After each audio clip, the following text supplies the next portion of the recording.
Before we begin, I need you to know this is not just a story. It is a confession carved from silence, a memory that bleeds even now. Every word you are about to hear carries the weight of betrayal, sacrifice, and survival. If you stay with me until the end, you will not leave untouched. So take a breath, open your heart, and walk with me into the darkness that nearly destroyed me, so you can see how I found the strength to rise again. I did not believe at first. The screen was too small, the images too blurred, the colors of the hallway flickering like an old dream. But the timestamp in the corner made it real. April 16th, 2024, 9:18 p.m. The Blue Lantern Motel off Route 1 in Newark. I had walked past that place dozens of times, always with quick steps, pretending I could not smell the bleach and cigarettes that seeped out of its windows. Now it was not a stranger's story. It was my life collapsing in 8 seconds of footage.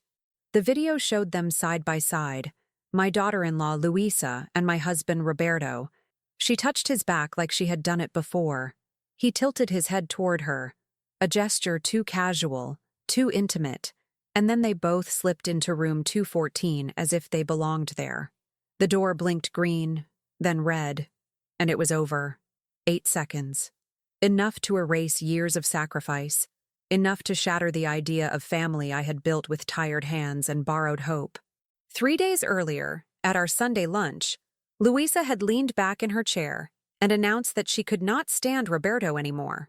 The smell of his cologne, the way he left his shoes by the door, the sound of his cough, it all disgusted her, she said. She spoke loudly, her red nails slicing the air as if hatred were a performance. My son Daniel tried to calm her down, pressing his fingers against his forehead. "Ma, we need to set boundaries," he told me, trying to make peace. I nodded, swallowed my silence, and kept serving rice as though food could soften the edges of words. That day, I even slipped another 20 into the jar I keep hidden behind the flour. I call it winter. I have been feeding it since 2008, when Roberto lost his job at the docks, and we were 3 months late on the mortgage. Every dollar I saved was a shield against cold nights, sickness, and eviction. I thought it was also a shield against betrayal. I was wrong. When we arrived in Newark in 2001, we had nothing but 2 suitcases, a wooden crucifix wrapped in newspaper, and $480 in cash. I scrubbed floors in offices on Broad Street for $9 an hour. At night, I ironed shirts for a hairdresser in Ironbound, 10 shirts for $7. The smell of starch and hairspray sticking to my hands. Every year I counted our life in bills and receipts. In 2009, Daniel needed 3 textbooks that cost over $300, and I worked extra Sundays just to see him smile with books heavier than his backpack. When he met Luisa in 2016, I believed God was rewarding us. She was charming, educated, polite. For their wedding, I emptied the winter jar, 12 tables at a Brazilian barbecue, $468 in tips left discreetly for the servers. That night, Roberto danced with a joy I had not seen since his youth. I now wonder who he was dancing for. I used to believe in equations of sacrifice. Hours plus hours would equal safety. Sweat plus patience would equal a home. A mother's devotion plus a son's ambition would equal a family that could not break. But what Luisa taught me was that hatred can be a mask. She repeated, "I hate him" so often that it became a shield, a cover, a lie so well rehearsed that I never questioned it. She told me Roberto made her nervous, that his presence in the kitchen unsettled her. So I dragged him to the living room, turned the radio louder, and told him to give her space. I thought I was protecting her. I was preparing the stage for them. The night of the impossible request came in March. Daniel was working late at the Apple store. Luisa texted me at 7:12 p.m. Could Roberto drive me to pick up a package? She wrote the word safe. I don't feel safe going alone. Safe. That word has haunted me since I stepped off the train at Newark Penn in 2001. Safe is why I work double shifts. Safe is why I hide money in jars. Safe is why I tell myself everything will be fine, even when it isn't. I told Roberto, who was watching an old soccer match from 1994. He shrugged, put on his brown jacket, kissed my head, and said, 15 minutes. Don't wait up.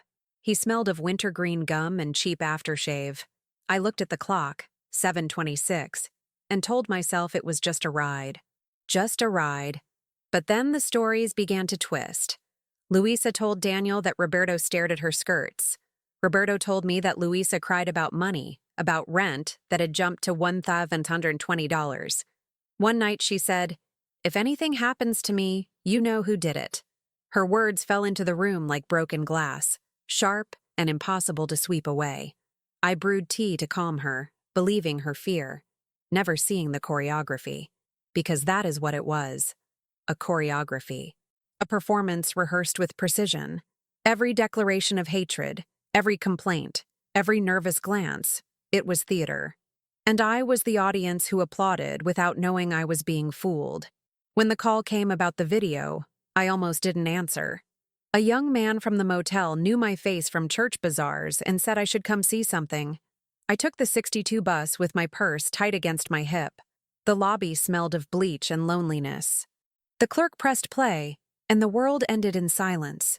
I felt the floor shift under me, as if the years I had stacked like bricks, 2001, 2009, 2016, were suddenly crumbling.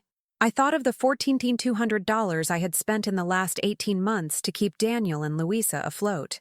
Rent, car insurance, dental work, groceries. Every dollar was meant to hold the family together. But money cannot buy loyalty. Money cannot buy truth. In that hallway footage, all the lies aligned. Hatred had been love. Disgust had been desire. And I had been the fool who funded the performance. That night, I sat across from Roberto at the kitchen table. The clock ticked with cruel patience. He poured whiskey and stared at the wood grain instead of my eyes. "I can explain," he said. I told him, "Don't tell me a story. Tell me the truth." He called it a mistake. I told him mistakes are wrong turns on Ferry Street, not motel rooms with your son's wife. He lowered his head, and for the first time in decades, I saw shame on his face. But shame does not undo betrayal. Shame does not erase the image of Luisa's hand on his back. When I finally lay in bed, I stared at the ceiling and counted the years like beads on a rosary. 2017, Luisa teaching Daniel to dance in our living room. 2020, Roberto coughing through the nights, me spooning honey into his tea. 2022, the winter jar so full of bills it needed a second jar. Every memory felt poisoned, repainted by that 8-second video. Somewhere in a motel mirror, the truth had been reflected while I was still folding laundry, still believing in family. I pressed my palm to my chest and realized that what hurt most was not just the betrayal. It was that I had played my part in the theater, dimming the lights, setting the stage, and believing the performance until the curtain finally fell. The morning after, the truth sank into my bones like cold water. Newark was gray that day, rain dripping from the wires, the kind that never washes anything clean, only spreads the dirt thinner. I sat by the window with a cup of coffee that tasted like ashes and stared at the street where children splashed puddles on their way to school. I thought of Daniel when he was their age, chasing buses with his backpack half-zipped, his hair damp with fog. I raised him with nothing but my 2 hands and the stubborn belief that sacrifice would be enough. And yet here I was, watching my son live under the same roof with a wife who whispered hatred in daylight and held my husband in secret shadows. The betrayal was not theirs alone. It was mine too, for all the blindness I had chosen in the name of family. Daniel came home late that night. He avoided my eyes. His voice cracked when he asked if I wanted him to heat up leftovers. He knew. Maybe not everything, maybe not the motel address, but enough to sense the rot. I said no, thank you, and he stood in the doorway like a child again, waiting for permission to enter the kitchen.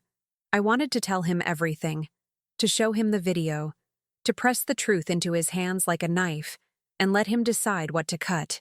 But how do you tell your only son that the woman he built a life with and the father who taught him to ride a bike are tangled in the same lie? My silence felt heavier than words, but my words threatened to destroy him.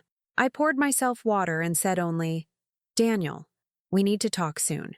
He nodded, his eyes already red, and went upstairs. That week, I moved like a ghost. At the office building I clean, I dragged the mop across marble floors and saw reflections of lives that were not mine: lawyers in suits, interns with coffee, secretaries laughing by the elevators. My own reflection was hollow-eyed, lips pressed tight, an immigrant woman who had given 23 years to a country that still called her foreign, and to a family that now felt foreign too.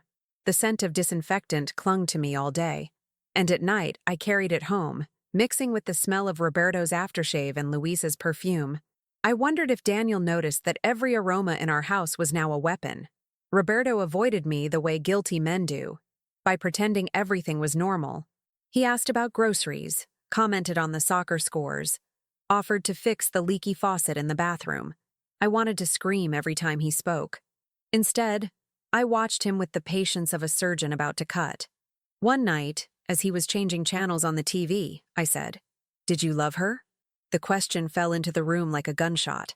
He froze, remote still in his hand, the glow of the screen painting his face in colors he did not deserve. He did not answer at first. Then he said, "It wasn't love, just weakness." I laughed, a sound that startled even me. "Weakness doesn't rent a motel room," I told him.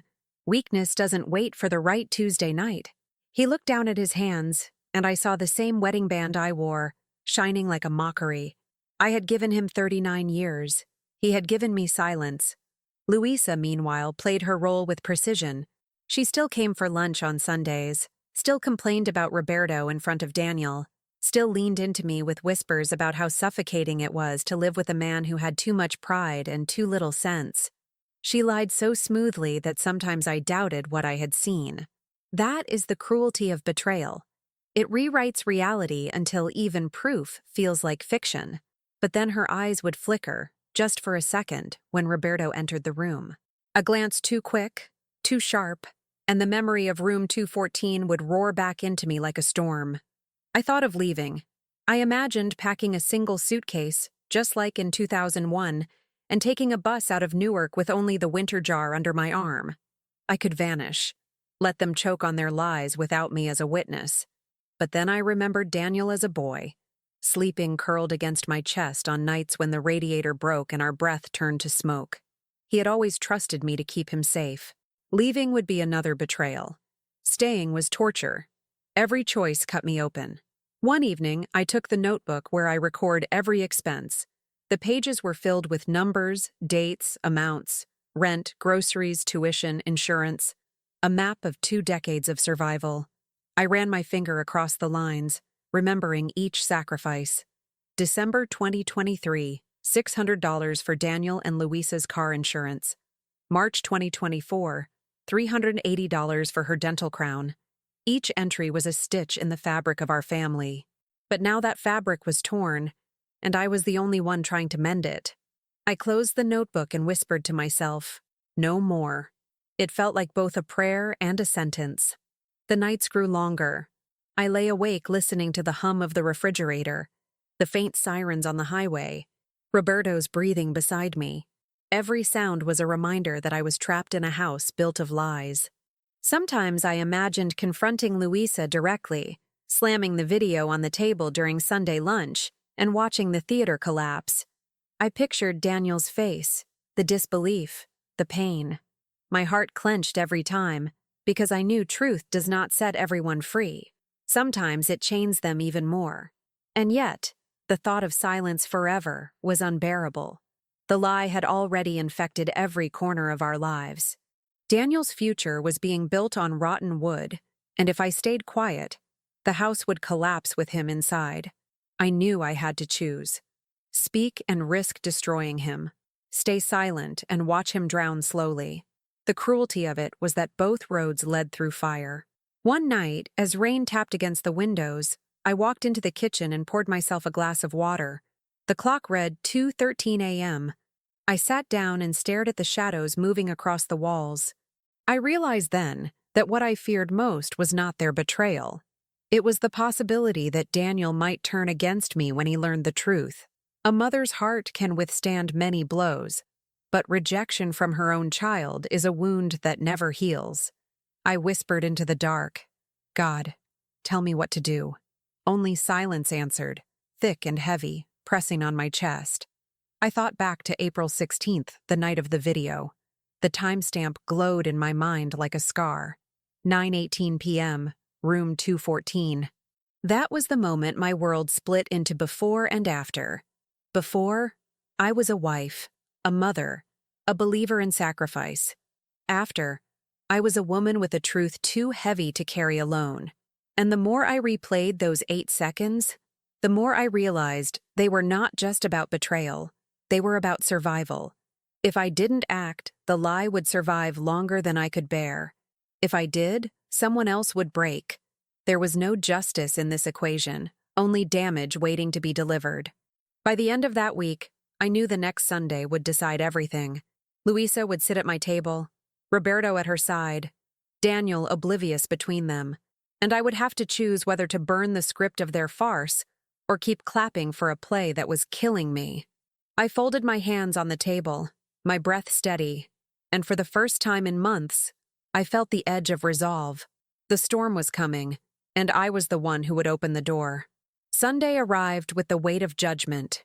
The morning smelled of coffee and rain-soaked asphalt, the kind of smell that clings to your clothes even after you've shut the door. I set the table carefully, as if neat lines of plates and glasses could hold back the chaos pulsing beneath the surface. Daniel came first, carrying a bag of pastries from the bakery on Adams Street. He smiled, tired but soft, and kissed my cheek. For a moment, I saw the boy who used to bring me dandelions from the sidewalk cracks, proud of his little offerings. Then Luisa walked in behind him, her perfume sweeping through the room like an unwanted anthem. She greeted me with a smile that felt rehearsed, too bright for a gray day. Roberto arrived last, still in his brown jacket, damp from the drizzle. I watched them all take their seats, 3 actors in a play that I no longer wished to direct. Lunch began with small talk. Daniel spoke about a customer at the Apple store who had dropped a laptop in a puddle and begged him to save it. Luisa laughed too loudly, her hand brushing Daniel's arm as if to remind him she was still the devoted wife. Roberto commented on soccer scores, his voice steady, his eyes carefully avoiding mine. Every sentence they spoke was a thread in a web meant to trap me in silence. I cut my chicken with slow precision, hearing only the hum of betrayal behind their words. My heart pounded in my chest like a drum calling me to battle. Halfway through the meal, Luisa leaned back and sighed. "I don't know how much longer I can live with Roberto around," she said, her fork tapping the plate like a metronome. "He makes this house unbearable." The words floated across the table, poison wrapped in silk. Daniel frowned, glancing between her and his father. "Enough, Luisa," he muttered, but his voice lacked conviction. Roberto's jaw tightened. He took a sip of water and stared at the tablecloth, the picture of a man too weary to fight. But I knew better. I knew the truth hidden in a motel room with beige curtains and a blinking green lock. My hands trembled, but I clenched them beneath the table. I almost spoke then. I almost tore the mask from her face. But Daniel's eyes, still soft with ignorance, held me back. He deserved the truth, yes, but not like this.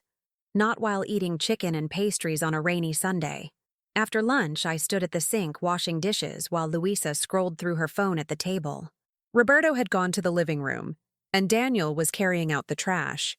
I heard Luisa's voice behind me, low and sharp, like the hiss of a match. "You believe me, don't you?" she asked. "About him, about how unbearable he is." I kept my back turned, the water running over my hands so hot it burned. I said nothing. Silence, I realized, was the only language she could not control. When I finally looked over my shoulder, her smile was gone. She stared at me with eyes as cold as the rain outside. In that moment, I understood something terrifying. She did not fear me. She expected me to break. She counted on my silence to keep her secret safe. And maybe she was right. Maybe I had been too weak for too long. That night, I lay in bed listening to Roberto breathe beside me. Each inhale was a reminder of the years we had built together. The struggles, the laughter, the dreams that once felt unshakable. But now, his presence felt foreign, like a stranger had taken his place in the dark. I whispered into the silence, "Why her?" He shifted, but did not answer. Perhaps he was asleep. Perhaps he chose not to hear. The ceiling above me blurred with tears I refused to let fall. I thought of Daniel, of the life he believed he was living, and I knew my silence would one day ruin him more than the truth ever could. The following days, I carried the weight of decision like a stone in my chest. At work, my hands scrubbed floors until they were raw, but my mind replayed that video over and over, the 8 seconds that had destroyed 20 years. I saw Luisa's hand on Roberto's back every time I closed my eyes. I saw the door to room 214 shutting them away from the world, shutting me out of the life I thought was mine. And I heard her voice at my table, declaring her hatred like a banner she waved to hide her true allegiance. The cruelty of it all gnawed at me until I felt hollow. One evening, I opened the winter jar and spread the bills across the table. $17 in singles, 4 20s, and a few crumpled 5s. Years of sacrifice had lived inside that jar, every dollar pulled from aching knees and sleepless nights. I remembered 2008, when Roberto lost his job and we nearly lost the house. I remembered 2016, when I broke the jar to pay for Daniel's wedding feast. Every bill I placed on that table was proof of my devotion, and yet, here I was, betrayed not just by love but by loyalty, by the very people who had eaten from my hands. I gathered the money back into the jar and whispered, "Not anymore." The words felt like a promise to myself, a line drawn after decades of erasing them. The next Sunday came, and with it, the storm I had been dreading. Luisa sat at the table in her tan coat, Roberto beside her, Daniel between them.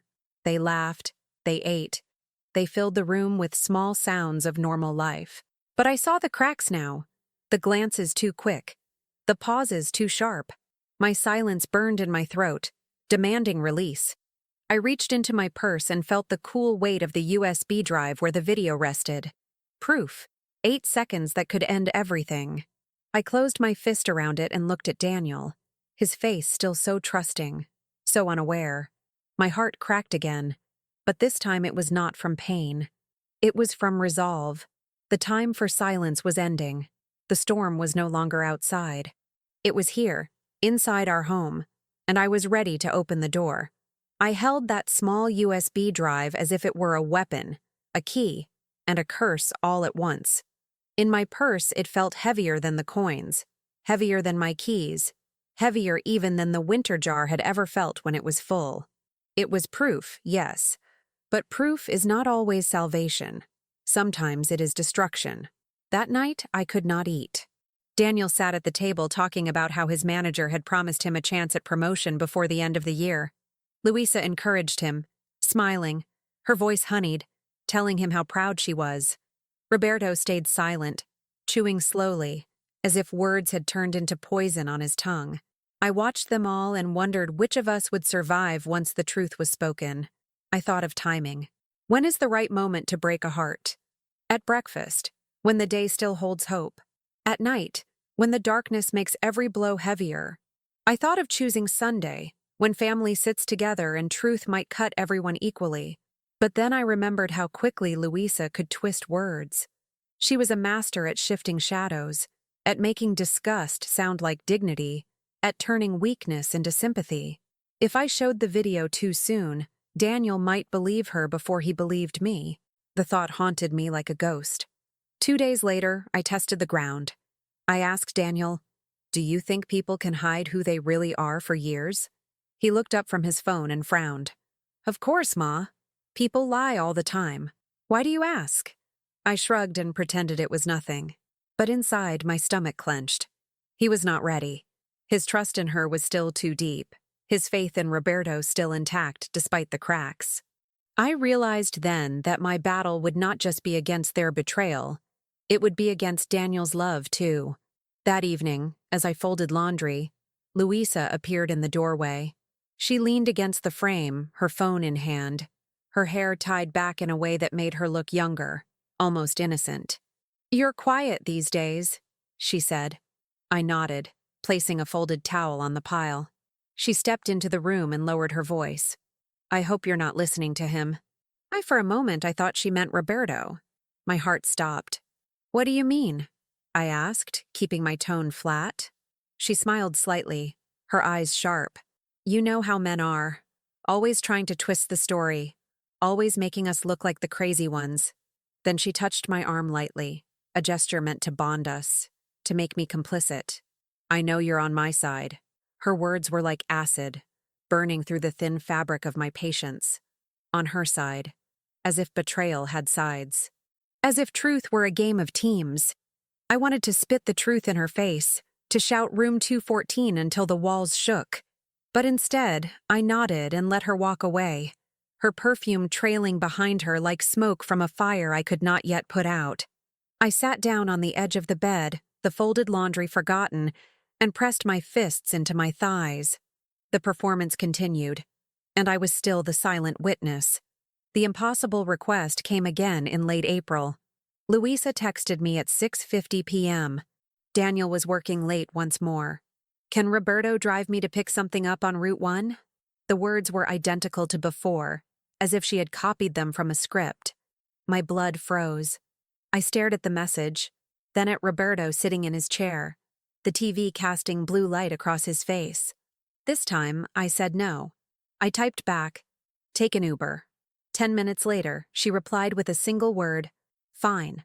But I knew that refusal had shifted the ground beneath us. She knew I was watching. She knew the stage was no longer safe. That night, Roberto tried to speak. He sat at the kitchen table, the smell of whiskey around him. "You don't understand," he said. His voice was hoarse, like a man confessing to ghosts. I stared at him. "Then make me understand," I answered. He rubbed his face with his hands, muttering words that tangled into each other. Loneliness, weakness, mistakes, excuses carved into syllables. I stopped him. Was it only once? His silence was louder than any answer. The weight of it crushed me. I turned away before my eyes could betray me with tears. Days blurred. At work, every spray of disinfectant felt like an attempt to clean what could not be cleaned. In the bus rides home, I clutched my purse where the USB rested, my fingers brushing against it like prayer beads. Proof waited, but timing ruled. My heart told me I had to be precise, to strike when denial could not rewrite what was undeniable. The farce had lasted too long. One night Daniel came home early. He sat with me in the kitchen, the smell of rain on his jacket, and asked, "Ma, do you think Louisa really hates Dad?" The question cut deeper than a knife. I looked at him, at his tired eyes, his face still carrying the hope of a son who believes his parents are unshakable. "Why do you ask?" I said softly. He shrugged. "Sometimes I think she exaggerates, but then I see how she looks at him, and—" He trailed off. My heart raced. He had seen something. Not the motel, not the video, but enough to sense the wrongness. I reached across the table and touched his hand. "Daniel," I whispered, "sometimes what people say is the opposite of what they feel." His eyes narrowed, confusion shadowing his face. He wanted answers. He was not ready for the truth, but he was closer than before. That night, I dreamed of the motel again, the green blink of the lock, the door swallowing them whole. I woke with my heart pounding, the sheets twisted around me like ropes. The dawn light crept through the blinds, pale and merciless. I stood at the window and told myself, the next Sunday, the truth must be spoken. Enough silence, enough theater. My son deserved the raw wound of reality more than the slow death of lies. When Sunday arrived, the house filled with the smell of roasted chicken and garlic bread. The table was set once more. Daniel smiled as he poured juice into glasses. Louisa laughed, brushing her hair behind her ear, her eyes glancing at Roberto too quickly. And I sat at the head of the table, the USB drive heavy in my pocket. My heart beat like a war drum. I looked at them all. The son I had raised with sweat and tears, the woman who had married him with a smile that now felt poisonous, and the man who had promised me forever and broken it in the cheapest motel in Newark. My fingers tapped against my glass. I knew the moment was coming. I would no longer be the silent witness. I would no longer hold the stage for their performance. The curtain was about to fall, and I was the one pulling the rope. I chose the kitchen, not the dining room. I wanted light, not ceremony. The Sunday chicken was already resting on the counter, steam fogging the window above the sink. Daniel reached for the plates. Louisa poured juice. Roberto stood by the doorway pretending to scroll through scores. I said his name once, calm even, and then I asked Daniel to sit. My voice did not shake. 23 years of Newark winters had taught me how to stand still in a storm. I set the USB drive on the table as if it were just another utensil. A small, ordinary object that could split a life in two. Daniel frowned. "What's that?" he asked. Luisa's eyes flicked to Roberto and back to me so fast most people would have missed it. I didn't. Roberto's thumb paused on the screen. I took a breath that tasted like metal and bleach, like the motel lobby where truth had first turned its face toward me. "I need you to watch something," I said to my son, "before we eat, before we say anything else that can't be unsaid." Luisa moved first. "We can do this later, Ma," she said, sweet as a lullaby. "Daniel's tired. Let's not—" I raised a hand and she stopped, mid-sentence, as if I had pressed a mute button on a remote I didn't know I possessed. I plugged the drive into the small laptop we keep near the phone. The screen lit the kitchen like a low fire. Daniel looked from me to Roberto, confused but obedient. The video opened with the flicker of a hallway I now knew by heart. April 16th, 2024. 9:18 p.m. Blue Lantern Motor Lodge, room 214. The green blink. The door swallowing 2 people. 8 seconds that shattered the arithmetic of our family. No one breathed while it played. Not even the house. Daniel's hand tightened around the edge of his chair until his knuckles went white. Luisa stared at the screen with the practiced neutrality of a woman trained to wait out disasters. Roberto closed his eyes as if light itself hurt. When the clip ended, I did not speak. I let the silence lay on the table between us like a wet, heavy cloth. Daniel exhaled first. A broken sound I had last heard when he was 11 and fell off his bike on Ferry Street, blood on his lip, pride in pieces.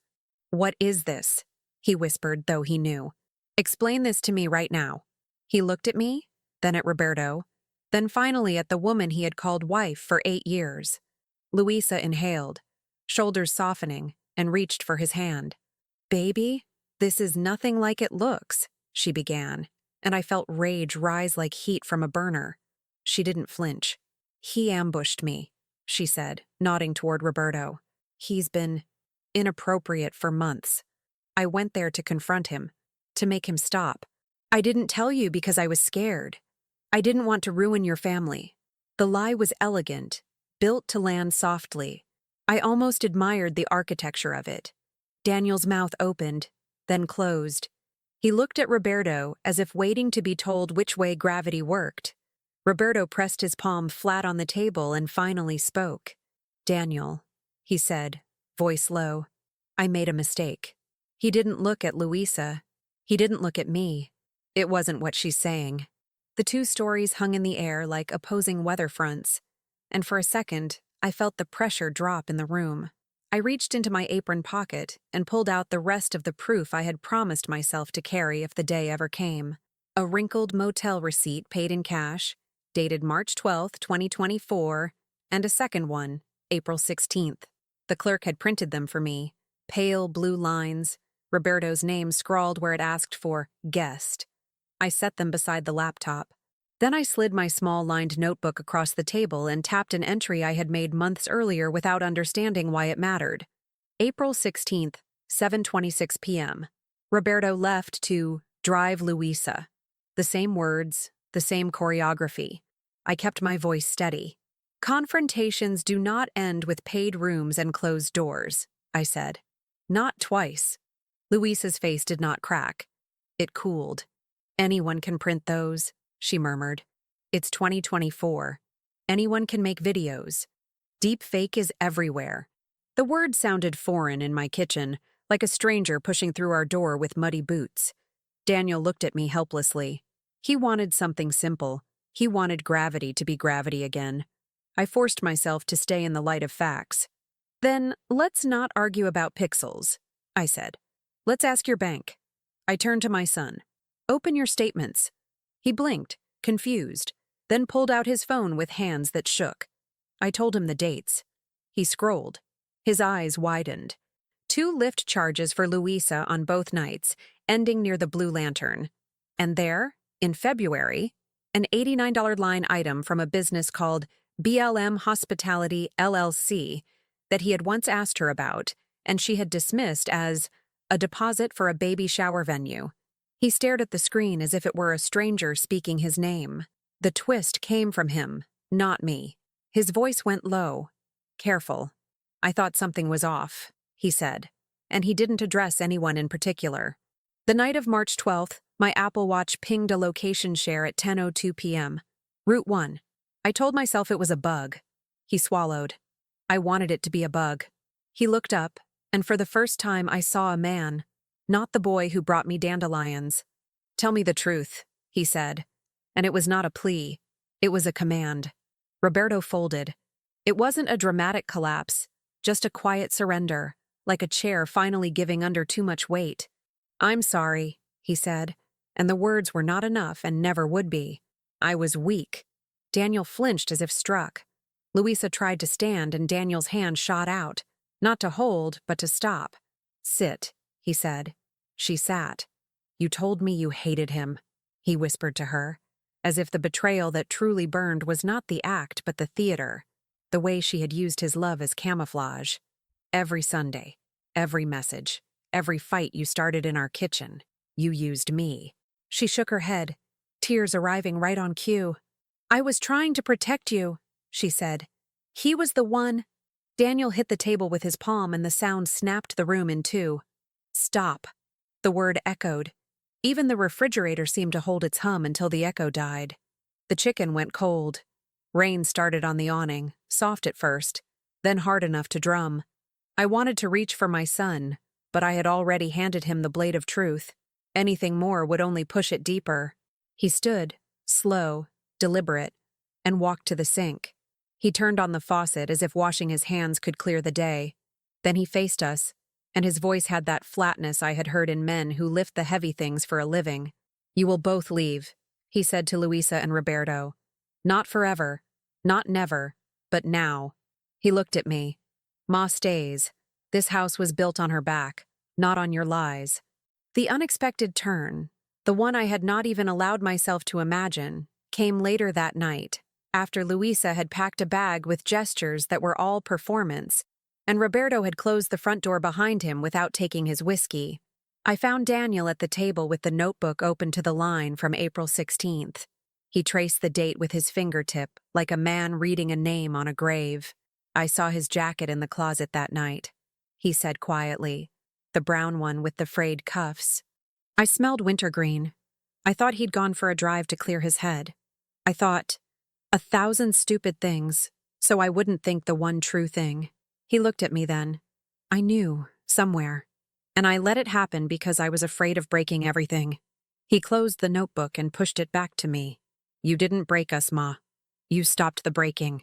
When he went to bed, the house felt stunned, like the minute after an accident when the world still tries to decide what has happened.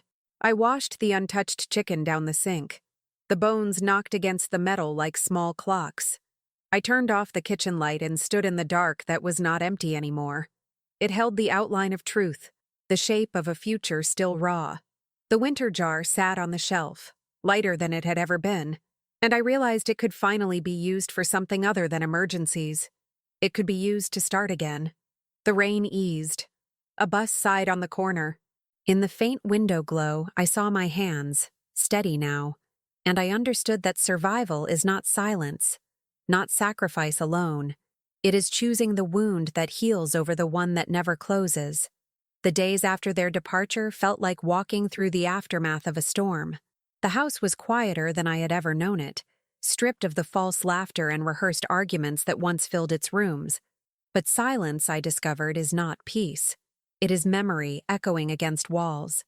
I wandered from room to room, touching objects that now seemed like evidence. Roberto's shoes by the door, Luisa's scarf left behind on a chair, Daniel's textbook stacked neatly in the corner. Each item whispered a story I no longer wanted to hear. Daniel tried to go on with routine. He left early for work, returned late, his eyes darker each day. I watched him eat in silence, pushing food around his plate without tasting it. Sometimes he would glance at me, as if expecting me to explain the universe to him again, the way I once had when he was small and frightened of thunderstorms. But I had no answers this time. The betrayal had broken him in ways my arms could not mend. All I could do was keep the kitchen light on, waiting, a silent promise that he would never face the darkness alone. Roberto called once. His number appeared on my phone late at night, and for a long moment I simply stared at it, the digits glowing like a dare. I answered finally, with a voice as flat as the floor beneath me.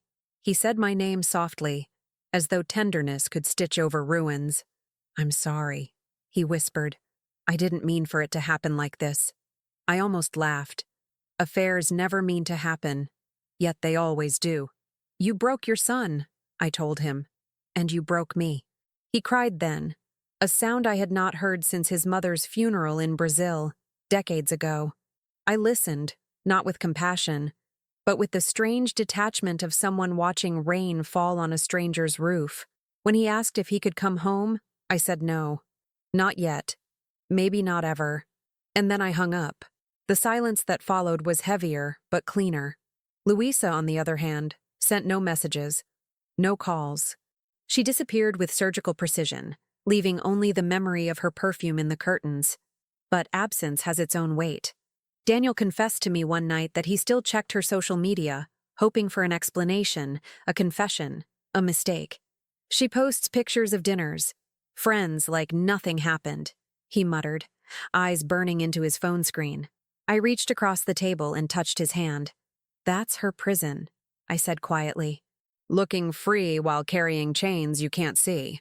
He looked at me, searching for belief, and I hoped my words were enough. I returned to work, though my body felt heavier, my steps slower. As I scrubbed office floors, I thought about sacrifice, about the years I had traded for the illusion of stability. All the Sundays, all the double shifts, all the dollars tucked into the winter jar. I asked myself what it had bought me in the end. Not loyalty, not peace, but maybe something else. Maybe resilience. Because despite the ruins, I was still standing. The mop still moved, the bills still got paid, and Daniel still had a place to rest his head. Perhaps that was all survival really was. Not victory, not even healing, but endurance. One afternoon, I opened the jar again, running my fingers over the crumpled bills. For the first time, I thought not of emergencies, but of possibility. I could take Daniel away for a weekend, show him the ocean, remind him that the world was bigger than betrayal. I could fix the broken railing on the porch, plant flowers by the window, give our home a new smell that did not carry the ghost of Luisa's perfume or Roberto's cologne. The jar had always been about surviving the cold. Now, maybe, it could be about seeking warmth. But nights were still the hardest. I lay awake listening to Daniel's footsteps upstairs, pacing, restless. I thought about all the years I had given Roberto, about the way he once looked at me in our youth when we danced barefoot on a cracked patio in São Paulo. I wondered when that look had disappeared. Was it the day he lost his job? The day Daniel married? Or had it vanished slowly, like water seeping through cracks until one day you look down and realize the ground is no longer dry? Betrayal is never just one night. It is erosion, silent and steady, until the collapse feels sudden only to the one who wasn't watching. One night, unable to sleep, I found myself in the kitchen staring at the USB drive again. I wanted to smash it, to destroy those 8 seconds of cruelty. But then I realized it wasn't the video that hurt me. It was the years before it, the blind trust, the performances I had applauded without knowing I was part of the show. The video was only a mirror. The reflection had been there all along. I placed the drive back in the drawer and whispered, "You no longer own me." The following Sunday, Daniel sat across from me at the table, his hands folded tightly. "Do you think I'll ever trust again?" he asked suddenly. His voice cracked, not with anger, but with despair. My heart broke all over again. "Yes," I said firmly, "because trust is not their gift to you. It is yours, and you will choose when to give it again." He stared at me, tears shining in his eyes, and for the first time since the truth exploded, He allowed himself to cry fully, without holding back. I walked around the table and held him, my son who was now a man but still, in this moment, my boy. And I promised myself that no matter how heavy the silence, I would never let him carry it alone. As the weeks passed, the house began to breathe again. The air no longer tasted of lies. The walls no longer echoed with rehearsed hatred. We were not healed, not yet, but we were surviving.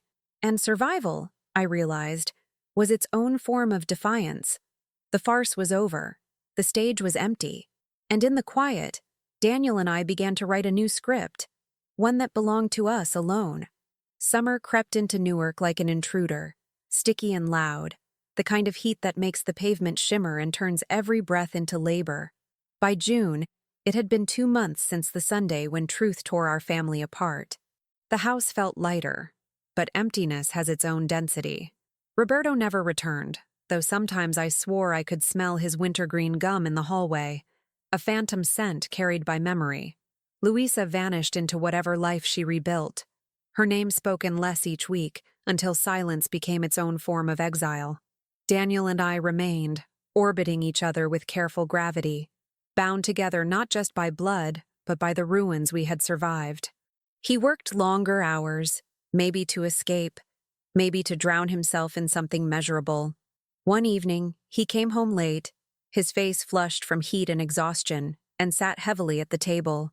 "Ma," he said, his voice rough, "I can't stop seeing it. Every time I close my eyes, I see them walking into that room." His hands trembled slightly as he spoke, like a man still holding an electric wire. I reached across, covering his fingers with mine. "It will fade," I told him, though I wasn't sure if it was true. Betrayal doesn't leave like a storm. It lingers, staining everything with its watermark. Still, I gave him the words, because sometimes hope is the only medicine left. At night, I found myself speaking aloud to God, words half prayer, half accusation.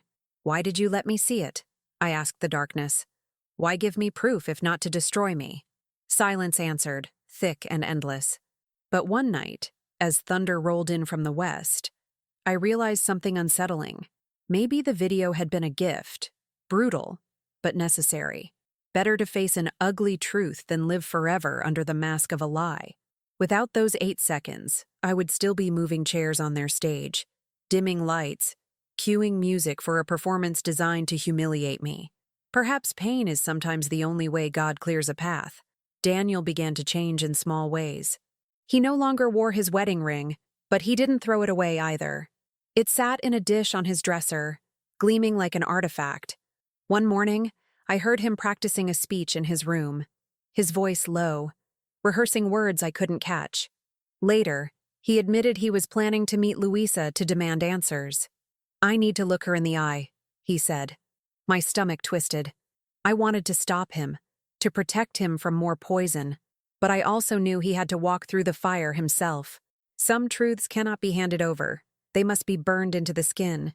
I simply told him, "Don't go alone." He nodded, though I wasn't sure if he listened. Meanwhile, Roberto sent letters. 3 envelopes in May, 1 in June, each written in the same shaky hand. He wrote about mistakes, about regret, about loneliness in the small apartment he had rented across town. He begged forgiveness, promising he had ended things with Luisa, promising he wanted to make amends. I read the first one in silence, the words smudged by tears I didn't allow to fall. The others I tucked away in a drawer, unopened. Some wounds fester when poked too often. I wasn't ready to decide whether he deserved another chance. Survival demanded boundaries, and for the first time in decades I was learning to draw them. The neighborhood whispered, as neighborhoods always do. In the grocery store, I caught 2 women glancing at me, their conversation stopping mid-sentence when I walked by. A neighbor once asked casually if Luisa was traveling, her tone too curious, too sweet. I simply said, "She's gone," and walked away. Gossip thrives on fuel. I refused to feed it. Still, the humiliation lingered.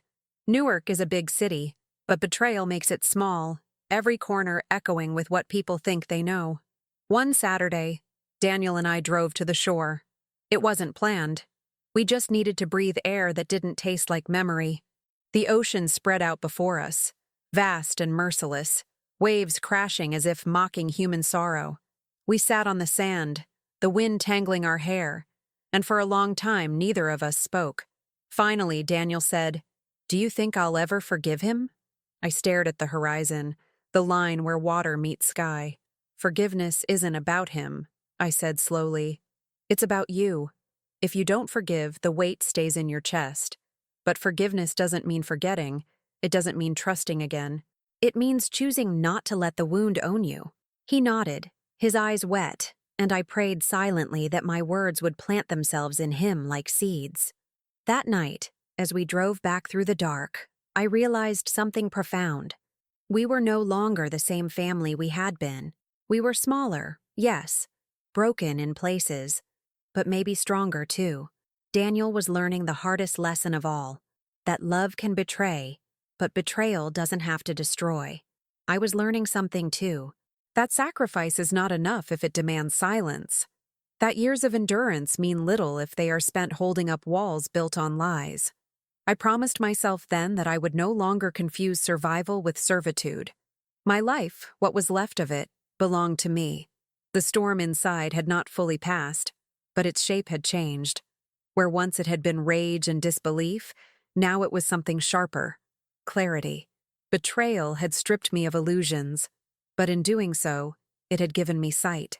And though the scars would remain, I felt the first stirrings of something I thought I had lost forever: freedom. By late summer, the silence in the house had transformed into something different. It was no longer heavy with grief. It was a silence that allowed us to hear ourselves again. Daniel spent more evenings at home, sitting on the porch with a beer, staring out at the street as if waiting for answers that never arrived. I often joined him, the two of us sharing quiet that felt like stitching instead of tearing. Sometimes he spoke of the past, of how Luisa used to hum when she cooked, of how Roberto once fixed his car in the rain without complaint. He replayed memories like old tapes, and I listened, letting him sort through them, because I knew each recollection was a step toward reclaiming his life. But beneath the surface, new tensions began to rise. One evening, as I folded laundry, Daniel appeared in the doorway with a look I recognized, the same look he had as a child when he had broken something valuable. "Ma," he said carefully, "she wants to meet." My heart stopped. Luisa. Her name was no longer spoken in our home, yet here it was again, heavy and sharp. "Why?" I asked, though I already knew. Betrayers rarely vanish forever. They circle back, testing the strength of the wounds they caused. "She says she owes me the truth," Daniel muttered, avoiding my eyes. I wanted to tell him not to go, to spare himself the poison she carried. But I also knew denial was its own kind of prison. He needed to face her to close the door fully. "Meet her," I said finally, "but not alone."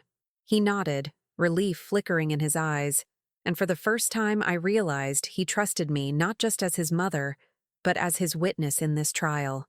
They met at a cafe on Ferry Street. I sat 2 tables away, pretending to read a newspaper while my heart pounded like a drum. Luisa arrived in a pale dress, her smile soft, her movements rehearsed. She spoke with hands folded, eyes lowered, the picture of innocence. Daniel leaned forward, his face hard, his questions sharper than I had ever heard. "Why?" he demanded, over and over. "Why?" She cried, of course, tears sliding down her cheeks, her voice trembling. "It wasn't love," she whispered. "It was survival. Your father, he promised things. He made me feel seen." Her words slithered across the table like snakes, half-truths wrapped in pity. Daniel didn't break. He listened, jaw clenched, eyes steady. When she reached for his hand, he pulled back. "You destroyed me," he said quietly, "and you destroyed my mother." His voice was calm, almost eerily so. Luisa flinched. For the first time, she seemed smaller, stripped of her armor. She whispered something I couldn't hear, then stood and left, her perfume trailing behind like a ghost fleeing daylight. Daniel remained seated, staring at the empty chair, and I knew then that something had shifted. He was no longer under her spell. He had seen the performance for what it was, a farce. That night, he sat with me in the kitchen, silent for a long time. Finally, he said, "I thought it would hurt more, but it just feels empty." I touched his shoulder. "That's because you've taken back your power," I told him. "Hate binds you to them as much as love does. But emptiness means freedom." He nodded slowly, and for the first time in months, I saw a hint of peace in his eyes. Meanwhile, Roberto's shadow still lingered. He continued to send letters, one of them longer than the rest, filled with memories of our youth, of Brazil, of promises made in a small church where we said vows that now felt like ruins. He begged me to meet him, to allow him to explain face to face. I left the letter on the counter for 3 days, reading it each time I passed, until the words blurred together. In the end, I did not answer. I could not give him more pieces of myself while I was still trying to glue back the shards that were left. But life has its own way of pushing forward. In September, Daniel received his promotion at work. When he told me, his smile was genuine, wide, almost boyish. We celebrated with takeout pizza, the simplest of meals, but it tasted sweeter than any feast. As we ate, I realized this was how healing begins, not with grand gestures, but with small victories, ordinary nights where laughter creeps back in. Betrayal had taken so much from us, but it could not steal the possibility of joy. Still, the past lingered. Some nights I woke to the echo of that motel door closing, the image of Luis's hand on Roberto's back, replaying behind my eyelids. The memory was a scar I would carry always. But scars are proof of survival, not defeat. I began to see that what had been stolen from me was not my worth, but only my illusions. And illusions are meant to die, sooner or later. One evening, as autumn winds rattled the windows, I stood on the porch with Daniel. The air smelled of wood smoke, crisp and alive. He turned to me and said, "We're still here, Ma. After everything, we're still here." His words wrapped around me like a blanket. I looked at him, at the man he had become through fire and betrayal, and I felt something unexpected rise in my chest. Gratitude, not for the pain, but for the fact that we had endured it together. The farce had ended. The curtain had fallen, and though the stage was littered with ruins, the audience, just him and me, remained, stronger, wiser, and ready finally to begin again. Autumn settled in with its colors like fire, orange leaves burning against gray skies, the kind of beauty that almost feels cruel when your heart is still raw. By October, the house had found a rhythm again. Daniel rose early, coffee in hand, shoulders straighter than before. I cooked, worked, cleaned, the rituals of survival carved into muscle memory. On the surface, life looked ordinary, but beneath, the scars were alive, pulsing with memory. I could walk past the closet and smell Roberto's cologne. I could stir onions in a pan and hear Luisa's laughter echoing faintly. The past lived in the walls, reminding me daily that healing does not mean forgetting. One Sunday morning, I found Roberto waiting outside. He stood near the porch, hands deep in his pockets, his face gaunt, his jacket too big, as though time had shrunk him. For a moment, I froze. 20 years of marriage rose in me like a tide. Our wedding day in São Paulo, the birth of Daniel, the nights of laughter, the fights, the reconciliations, and finally, the betrayal. I stepped outside, the air crisp with the smell of damp leaves. He looked at me, eyes bloodshot. "I just want to talk," he said, voice trembling. Every part of me wanted to slam the door, to protect the fragile peace Daniel and I had built. But something held me still. Maybe it was curiosity. Maybe it was the cruel persistence of love, even when broken. I let him speak. He confessed again, this time with no excuses, no scripts. He admitted to lies, to selfishness, to weakness. "I don't ask for forgiveness," he whispered. "I ask for a chance to die knowing I told the truth." His words pierced me, not because I wanted him back, but because they sounded final, desperate. For a brief moment I saw not the betrayer, but the boy he once was, the man I once loved, both buried beneath years of mistakes. I told him I could not promise anything. Not forgiveness, not reconciliation. All I could offer was the knowledge that he had spoken, and I had listened. That would have to be enough. He nodded, eyes wet, and walked away down the street, his figure shrinking with each step until the trees swallowed him. I closed the door, leaned against it, and let out a breath I didn't know I was holding. Closure, I realized, doesn't always come with forgiveness. Sometimes it comes with the simple act of refusing to carry someone else's burden any longer. That night, Daniel asked where I had been. I hesitated, then told him the truth. His father had come. Anger flickered in his eyes, but also something else. Weariness. "Do you still love him?" he asked. The question cut deep. Love doesn't vanish like smoke. It lingers, twisted, heavy, unwanted. I loved who he was, I said softly, not who he became. Daniel nodded slowly, perhaps understanding more than I realized. Betrayal had robbed him of a wife, but it had also taught him what love is not. As the weeks passed, Daniel began to rebuild his life. He joined friends on weekends, started running again in the mornings, even laughed sometimes, the sound startling in its brightness. I watched him with pride, knowing the fire had not consumed him. He was scarred, yes, but stronger, forged like steel in heat. I, too, felt changes stirring. I stopped hiding money in jars. For the first time in decades, I opened a small savings account in my own name, a quiet declaration of independence. The woman who had lived for sacrifice was learning, slowly, to live for herself, but nights still carried shadows. Dreams of that motel door haunted me. The green blink of the lock, the quiet betrayal.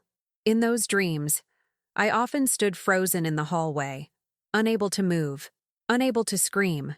Yet each time I woke, the weight on my chest was lighter.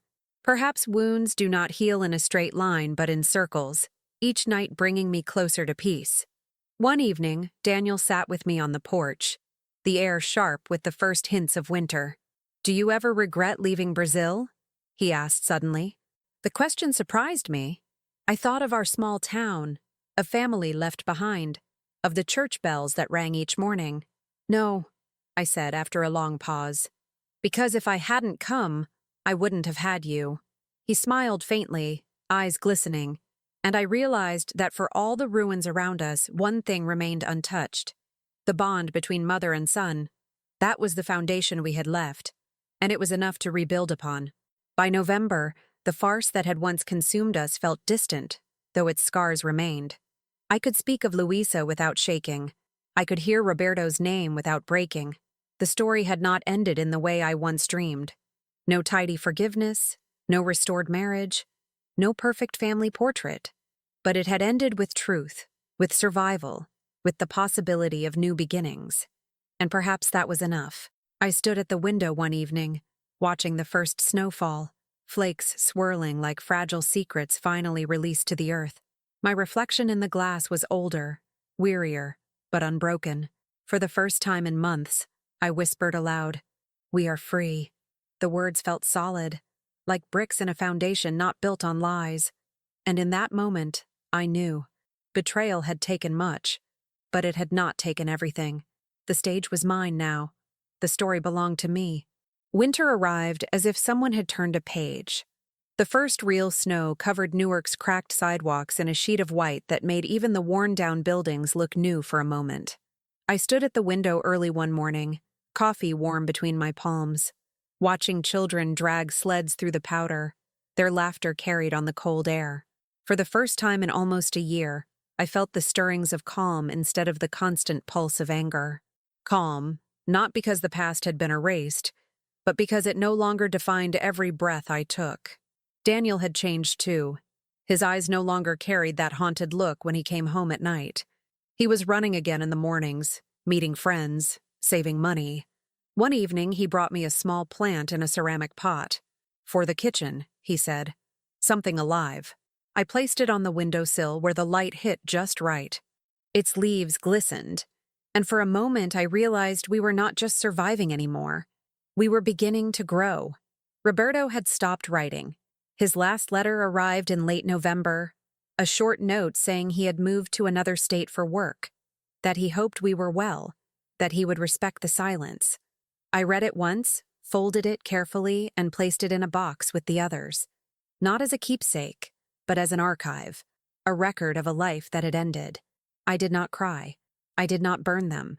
I simply let them sit, paper testimony to the truth we had lived and left. Luisa's absence became total.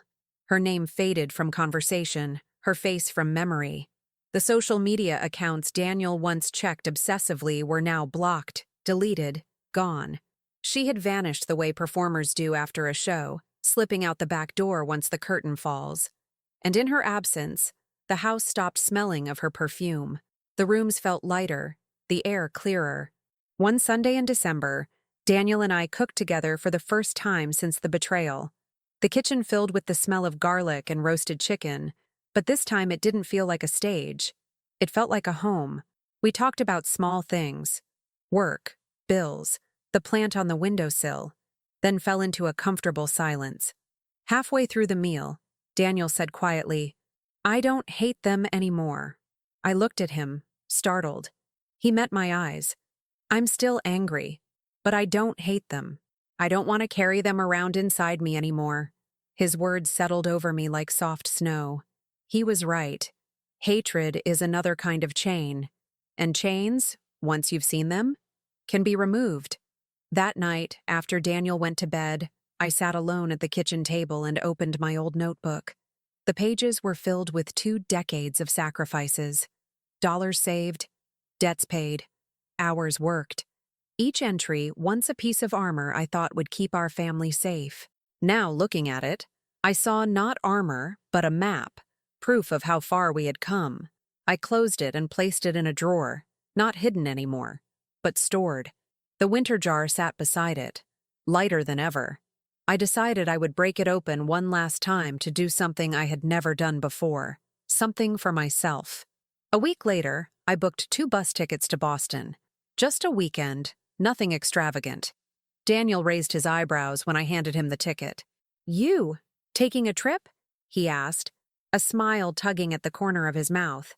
"Us," I corrected. "We need to see somewhere that isn't stained with this story." His smile widened, and for a moment he looked like the boy who used to bring me dandelions. "Okay, Ma," he said. "Let's go." On the bus, as the city rolled away behind us, I felt something shift inside me. The landscape outside was brown and white, bare trees against snow, but to me it looked like a blank page. I realized that the past year had been an ending, yes, but also a beginning. The betrayal had destroyed the picture I thought my life would be, but it had also freed me to draw a new one. No more living only for sacrifice, no more silence disguised as love. I would still work, still care, still give, but not at the cost of myself. We arrived in Boston at dusk. The harbor wind cut through our coats, sharp and clean, carrying the smell of salt instead of stale secrets. Daniel stood beside me on the pier, hands in his pockets, looking out at the water. "Feels different," he murmured. I nodded. "It is different," I said. The sky darkened, city lights flickered on, and for the first time in a long time, I felt the future pressing forward instead of the past pulling back. That night in the small hotel room, as Daniel slept, I wrote in a new notebook. Not expenses, not sacrifices, just words, plans, hopes, small dreams, a garden in the spring, a class at the community center, maybe a trip back to Brazil to see the church where I once made vows. My handwriting was shaky at first, but it steadied as the page filled. This was my reflection, my turning point, my quiet act of reclamation. When morning came, snowflakes drifted outside the window like tiny feathers. I sipped coffee and looked at my son sleeping, his face peaceful. Betrayal had cut us, yes, but it had also carved away what was false. What remained was ours, real, unmasked. And as the light grew brighter, I whispered to myself, "We survived, and now we live."